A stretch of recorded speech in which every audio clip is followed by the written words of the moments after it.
오늘 말씀은 이사야 24장 1절에서 13절입니다. 키워드는 기쁨을 잃어버린 땅, 남은 자, 종말을 바라보는 그리스도인입니다.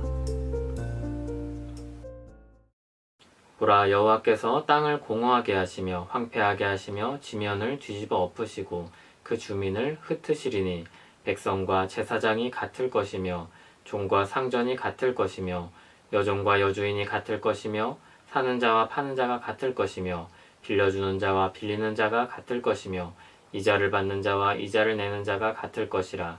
땅이 온전히 공허하게 되고 온전히 황무하게 되리라. 여호와께서 이 말씀을 하셨느니라. 땅이 슬퍼하고 쇠잔하며 세계가 쇠약하고 쇠잔하며 세상 백성 중에 높은 자가 쇠약하며 땅이 또한 그 주민 아래서 더럽게 되었으니 이는 그들이 율법을 범하며 율례를 어기며 영원한 언약을 깨뜨렸음이라. 그러므로 저주가 땅을 삼켰고 그 중에 사는 자들이 정죄함을 당하였고 땅의 주민이 불타서 남은 자가 적도다. 새 포도즙이 슬퍼하고 포도나무가 쇠잔하며 마음이 즐겁던 자가 다 탄식하며 솟구치는 기쁨이 그치고 즐거워하는 자의 소리가 끊어지고 수금 타는 기쁨이 그쳤으며 노래하면서 포도주를 마시지 못하고 독주는 그 마시는 자에게 쓰게 될 것이라. 약탈을 당한 성읍이 허물어지고 집마다 닫혀서 들어가는 자가 없으며 포도주가 없으므로 거리에서 부르짖으며 모든 즐거움이 사라졌으며 땅의 기쁨이 소멸되었도다. 성읍이 황무하고 성문이 파괴되었느니라. 세계 민족 중에 이러한 일이 있으리니 곧 감람나무를 흔듦 같고 포도를 거둔 후에 그 남은 것을 주움 같을 것이니라. 아멘. 이제 열 나라를 향한 경고를 마치고 온 땅을 향한 심판이 선언됩니다. 하나님께서 온 세상을 향한 주권자이심을, 이 땅의 모든 악을 결국 심판하실 것을 보여줍니다. 24장에서 27절은 작은 묵시록이라는 별명을 가지고 있습니다. 묵시라는 말은 감춰졌던 것을 드러내 보인다는 뜻인데 주로 종말에 대한 계시를 가리키는 말로 쓰입니다.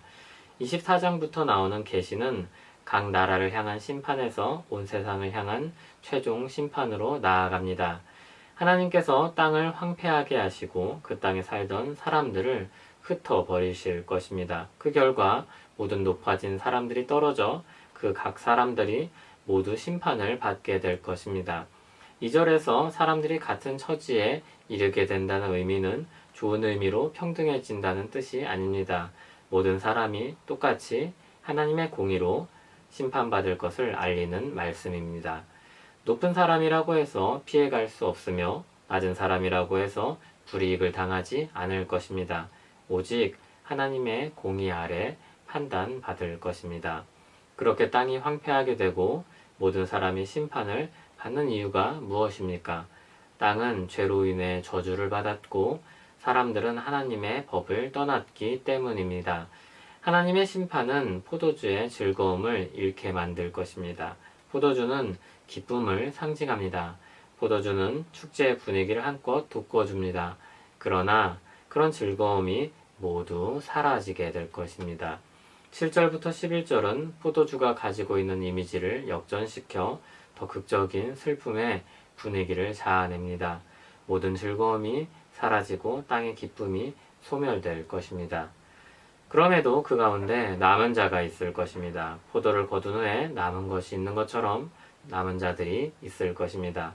심판을 말씀하는 부분이지만 하나님의 은혜로 남은 자가 있을 것을 말씀합니다.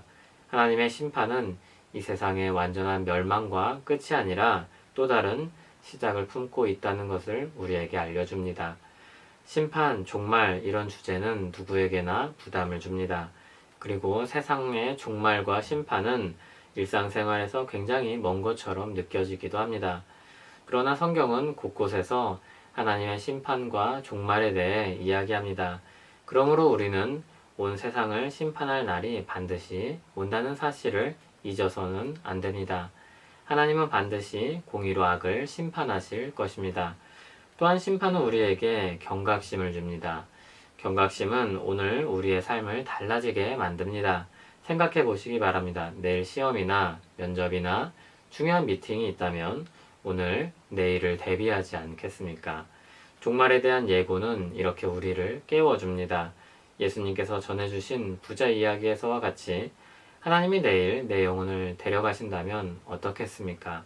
하나님 앞에 정산할 오늘까지의 삶은 무엇입니까? 온 세상의 심판자이신 하나님 앞에 나는 구원받은 자로서 무엇을 가지고 서야겠습니까? 물론 예수 그리스도 안에 있는 사람들은 그날에도 정죄받지 않을 것입니다. 그리스도의 공로로 정죄받지 않을 것입니다. 그러므로 우린 두려움에 휩싸여 종말을 기다릴 필요는 없습니다. 그러나 더욱 적극적으로 그 날을 기다려야 합니다.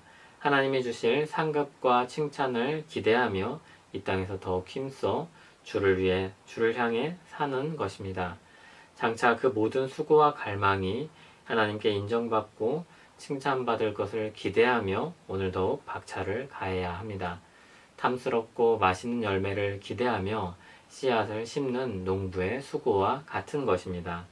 두려움이 아니라 기쁨과 기대로 수고합니다. 그것이야말로 참된 믿음을 가진 사람의 삶입니다. 기도하겠습니다. 하나님 아버지, 종말에 멸망할 처지에서 구원하시고 장차 임할 안식과 기쁨의 날을 고대하게 하시니 고맙습니다. 다만 우리가 게으르지 않게 하시며 은혜를 받은 자답게 참된 삶을 살게 하옵소서.